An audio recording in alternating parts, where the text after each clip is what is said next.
Hello, good morning. कसे आहात तुम्ही सर्वजण? तर आजच्या छोट्याशा मिनी ब्लॉगमध्ये तुमचं खूप खूप मनापासून स्वागत.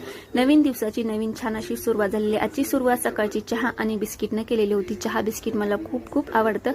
चहा बिस्किट खाऊन घेतलं. नंतर मी घरातला आपला दररोजचा स्वयंपाक केला. गौरीला मटकीची डाळ द्यायची होती, आज डब्याला तिला आवडते, तर ते काय मी शूट नाही केलं. मटकीची डाळ चपाती करून घेतली. नंतर आपली घरातली देवपूजा बाकी होती, तुळशी मातेची पूजा बाकी होती. पण आधी तुळशी मातेला पाणी घातलं, हळद कुंकू वाहून, दिवा लावून, अगरबत्ती वळून छान पूजा करून घेतली. मन खरंच खूप प्रसन्न वाटलं. आणि माझी तुळस ना किचनमध्ये आहे, अगदी छोटीशीच तेवढीशीच ठेवलेली आहे तिथे किचनमध्ये. किचनमधलं वातावरण खूप छान प्रसन्न होतं. नंतर घरातली देवपूजा केली.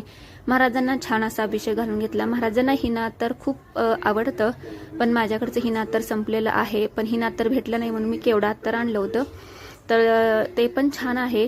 तर महाराजांची पूजा छान अशी करून घेतली. आज काही जास्तीची फुलं नव्हती, जेवढी होती तेवढीच मी महाराजांनाच फक्त वाहिलेली आहेत. आणि रोज मी खडीसाखरेचा नैवेद्य ठेवत असते महाराजांना, दुसरं वेगळं काही असं बनवत नाही रोज.